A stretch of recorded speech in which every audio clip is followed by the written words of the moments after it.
नमस्कार। ETV positive Bharat के podcast में आपका स्वागत है। आप सौरभ दुबे को सुन रहे हैं। इस पॉडकास्ट में हम आपको कुछ ऐसी कहानियों से रूबरू कराते हैं जो आपका जिंदगी को लेकर नजरिया बदल देगी। तो चलिए शुरुआत करते हैं। आज के इस पॉडकास्ट में हॉकी की अपनी प्रतिभा से देश को गर्वित करने वाले लेजेंडरी खिलाड़ी मेजर ध्यानचंद की जिंदगी से जुड़े कुछ खास किस्से जानते हैं।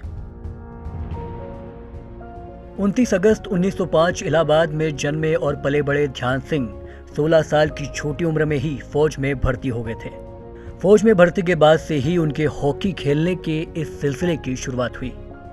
लेकिन इसके बाद मेजर ध्यानचंद का जो सफर रहा वो न तो भारत के इतिहास में पहले कभी हुआ था और न ही ऐसा होने की संभावना है। लेकिन आइए सबसे पहले जानते हैं कि लेजेंडरी खिलाड़ी ध्यान सिंह का नाम ध्यानचंद कैसे पड़ा। एक रात घने अंधेरे में चांद की रोशनी के अंदर एक 17-18 साल का लड़का मैदान में हॉकी की प्रैक्टिस कर रहा था। तभी वहां मौजूद अन्य लोग उसे देख हंसकर मजाक उड़ाने लगे। गर्लफ्रेंड से मिलकर आए हो क्या जैसे सवालों से चिढ़ाने लगे। पर लड़का बेफिक्र हॉकी खेलता रहा। शायद उस वक्त कोई ये भाप न सका कि आने वाले वक्त में ये मासूम सा लड़का भारतीय हॉकी जगत में सबसे बड़ा खिलाड़ी बनेगा। ध्यान सिंह को मैदान में हॉकी खेलता देख वहां मौजूद सूबेदार भी खुद को रोक ना पाया और आकर बोल पड़ा, चांद की रोशनी में जैसे मेहनत कर रहे हो, एक दिन जरूर हॉकी का चांद बनकर चमकोगे। मैं आज से तुम्हें ध्यान सिंह नहीं ध्यानचंद कहकर पुकारूंगा। फिर क्या था, यहीं से हॉकी के इस महान खिलाड़ी की कहानी की शुरुआत हुई, जिसके बाद उनकी प्रतिभा के कारण दुनिया ने उन्हें हॉकी के जादूगर के नाम से नवाजा। मेजर ध्यानचंद को हॉकी के क्षेत्र में अपना पहला इनाम विदेश दौरे के रूप में मिला। साल था 1926, जब भारतीय सेना हॉकी टीम न्यूजीलैंड में खेलने की तैयारी कर रही थी। इसके लिए खास खिलाड़ियों की तलाश भी की जा रही थी। ध्यानचंद की भी ख्वाहिश थी कि वे भी न्यूजीलैंड जाकर हॉकी खेलें, लेकिन किसी से कुछ कहने के बजाय प्रैक्टिस में जुट गए। सोचने लगे कि अगर काबिल हूं तो मौका जरूर मिलेगा। फिर अचानक एक दिन कमांडिंग ऑफिसर ने बुलाया और कहा, जवान, तुम हॉकी खेलने के लिए न्यूजीलैंड जा रहे हो। ऑफिसर के इन शब्दों को सुन ध्यानचंद खुशी के मारे मुंह से कुछ बोल नहीं पा रहे थे। उन्होंने ऑफिसर को सीधा सैल्यूट ठोका और बाहर आ गए। यह पहला मौका था जब भारत की हॉकी टीम विदेश दौरे पर गई। न्यूजीलैंड में भारतीय टीम ने कुल 21 मैच खेले, जिसमें 18 में जीत का झंडा गाड़ा। भारत ने सभी मैचों में कुल 192 गोल दागे, जिनमें 100 गोल सिर्फ ध्यानचंद के थे। पूरी धमक के साथ टीम इंडिया ने हॉकी के मैदान में अपनी मौजूदगी का प्रमाण दिया।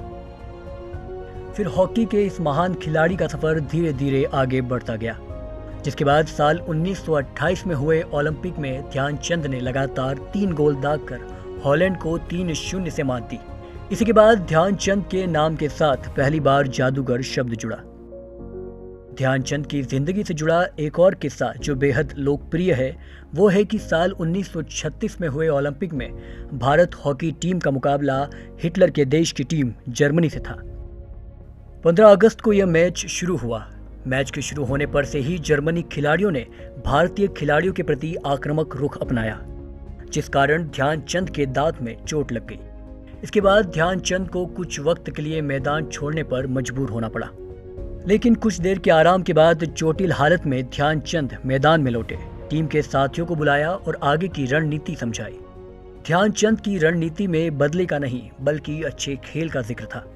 ध्यानचंद की मैदान वापसी के साथ ही ताबड़तोड़ गोल दगने का सिलसिला शुरू हुआ और जर्मनी की जमीन पर भारत के नाम का हल्ला हो उठा। ध्यानचंद की प्रतिभा देख पूरा जर्मनी अचंभित था, लेकिन इस मुकाबले से सबसे ज्यादा हैरान था खुद जर्मनी का तानाशाह हिटलर। कुछ ही दिनों बाद ओलंपिक समापन में हिटलर का सामना ध्यानचंद से हुआ। हिटलर को ध्यानचंद की प्रभावशाली छवि इतनी अच्छी लगी कि उसने उन्हें अपनी सेना में कर्नल बनने का ऑफर दे डाला, लेकिन सहज भाव के साथ ध्यानचंद ने यह ऑफर ठुकरा दिया। जिसके बाद एक ही मैच से जर्मनी की जमीन और हुकूमत दोनों हिलाने के बाद ध्यानचंद और हॉकी टीम अपने देश भारत लौटी, जहां उनका दमदार स्वागत हुआ। तो यह थी हॉकी के जादूगर कहलाने वाले मेजर ध्यानचंद की जिंदगी से जुड़े कुछ कमाल के किस्से। हम उम्मीद करते हैं कि आपको आज का पॉडकास्ट पसंद आया होगा।